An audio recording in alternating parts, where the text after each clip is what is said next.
आज हम एक बहुत ही सीरियस टॉपिक पर बात करने वाले हैं। कुछ दिन पहले एक म्यूजिक फेस्टिवल के इवेंट के बाद गॉब्लिन और प्रधान के बीच जो इंसिडेंट हुआ उसके बारे में आपने अलग अलग वर्जन सुने होंगे, लेकिन ये वीडियो किसी की साइड लेने के लिए नहीं है। हम यहाँ ये डिसाइड करने नहीं आए हैं कि कौन सही था और कौन गलत। वो जजमेंट हम आप पर छोड़ते हैं। ये वीडियो रिस्पॉन्सिबिलिटी के बारे में है, लर्निंग के बारे में है और सबसे इंपॉर्टेंट इंडियन स्पोर्ट्स इंडस्ट्री के इमेज के बारे में है। क्योंकि जब भी कम्युनिटी में कोई बड़ा इंसिडेंट होता है उसका इम्पैक्ट सिर्फ 2 लोगों तक लिमिटेड नहीं रहता, वो हम सब पर पड़ता है। अब बात करते हैं कि एक्चुअली हुआ क्या था। देखो, एक म्यूजिक फेस्टिवल के बाद गॉब्लिन और बरदांग के बीच एक सीरियस अल्टरकेशन हुई। मल्टीपल रिपोर्ट्स और पब्लिक स्टेटमेंट्स के अकॉर्डिंग गॉब्लिन को सारंग के साथ इवेंट में इनवाइट किया गया था, क्योंकि RNTX और एसएट्यूएल के बीच पहले से कॉर्डियल रिलेशनशिप रहा है। इवेंट के बाद जब कुछ लोग एक कार में साथ ट्रैवल कर रहे थे, जिसमें प्रधान, गॉब्लिन, स्प्रेगॉड, सेंसी और कुछ और लोग मौजूद थे, उसी दौरान एक हीटेड वर्बल एक्सचेंज हुआ। इस एक्सचेंज में पर्सनल इंसल्ट्स और ऑफेंसिव लैंग्वेज इन्वॉल्व थी, जिसके बाद सिचुएशन एस्केलेट हुई और फिजिकल कन्फ्रंटेशन तक बात पहुंच गई। इसके बाद रात के अराउंड मिडनाइट अलिजिडली गॉब्लिन कुछ लोगों के साथ RNTX बूट कैंप के बाहर आए, जहां दोबारा कन्फ्रंटेशन हुआ। सिचुएशन इतनी एस्केलेट हो चुकी थी कि पुलिस को इंटरवीन करना पड़ा।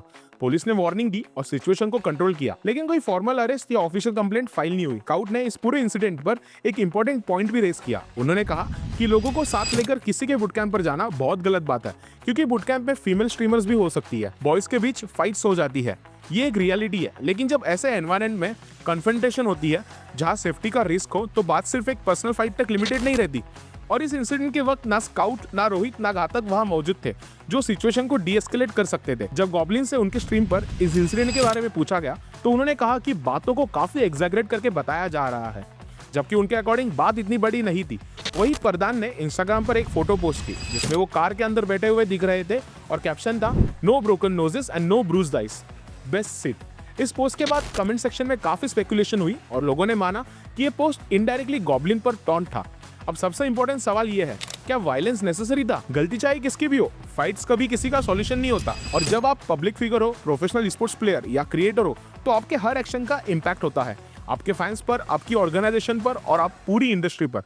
टैलेंट और सक्सेस आपको रिस्पॉन्सिबिलिटी से फ्री नहीं कर देते। अग्रेशन आपको स्ट्रांग नहीं बनाता, बल्कि इरिस्पॉन्सिबल दिखाता है। गॉब्लिन और प्रधान जैसे क्रिएटर्स सिर्फ गेमर्स नहीं है, ये एक रोल मॉडल्स है, खासकर एक यंग ऑडियंस के लिए। इंडिया में गेमिंग ऑडियंस का एक बड़ा हिस्सा 14-16 साल के बच्चों का है। ये ऑडियंस कॉन्टेक्स्ट नहीं समझती, वो सिर्फ एक्शंस देखती है। जब वो देखते हैं कि उनके फेवरेट प्लेयर्स फाइट में इन्वॉल्व हो रहे हैं, गाली गलौच हो रही है, तो ये बिहेवियर धीरे धीरे उनके लिए नॉर्मल हो जाता है। अब ऑर्गेनाइजेशंस की बात करनी भी जरूरी है। एसएट्यूएल और RNTX जैसे और सिर्फ गेमिंग टीम्स नहीं रहे, बल्कि स्ट्रॉन्ग ब्रांड्स बन चुके हैं। इन्हें बिल्ड करने में सालों की मेहनत, इन्वेस्टमेंट और प्लानिंग लगी है। एक ऐसी कंपनी जो म्यूजिक फेस्टिवल्स होस्ट करती है, उनके साथ ये पार्टनरशिप एक दिन में नहीं बनती। ये कई महीनों की नेगोशिएशन, ट्रस्ट और क्रेडिबिलिटी का रिजल्ट होती है। और जब ऐसे इंसिडेंट्स होते हैं, तो सिर्फ प्लेयर्स नहीं, पूरा ब्रांड इंपैक्ट होता है। स्पॉन्सरशिप, पार्टनरशिप्स और लॉन्ग टर्म अपॉर्चुनिटीज सब रिस्क पर आ जाती है। एक और अनकंफर्टेबल लेकिन जरूरी टॉपिक है, अल्कोहल। ये वीडियो अल्कोहल को बंद करने के लिए नहीं है। एडल्ट्स को अपनी चॉइस का हक है, लेकिन अवेयरनेस और कंट्रोल जरूरी है। कई बार अच्छे इंटेंशंस के बावजूद अल्कोहल के इन्फ्लुएंस में लिए गए डिसीजंस बाद में रिग्रेट बन जाते हैं। पब्लिक फिगर्स के लिए ये रिस्क और भी ज्यादा होता है।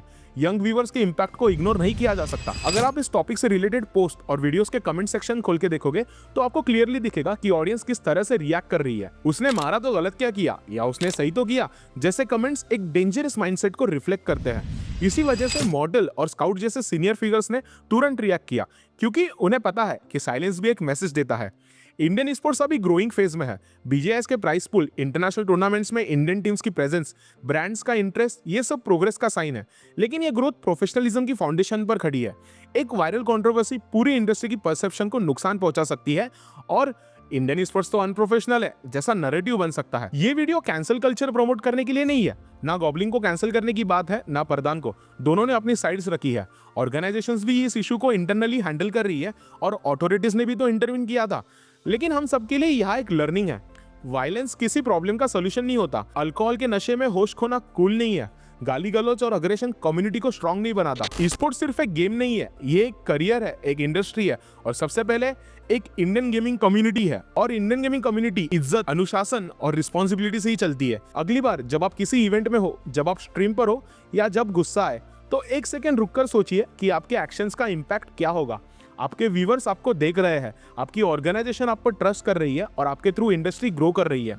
मैच्योरिटी दिखाओ, प्रोफेशनलिज्म दिखाओ और सबसे इंपॉर्टेंट इंसानियत दिखाओ, क्योंकि एंड में गेम, फेम और मनी से पहले एक अच्छा इंसान होना ज्यादा जरूरी है। That's it for the video guys. मेरा नाम है प्रणव, मिलता हूं आपसे सीधा अगले साल में नए वीडियो के साथ।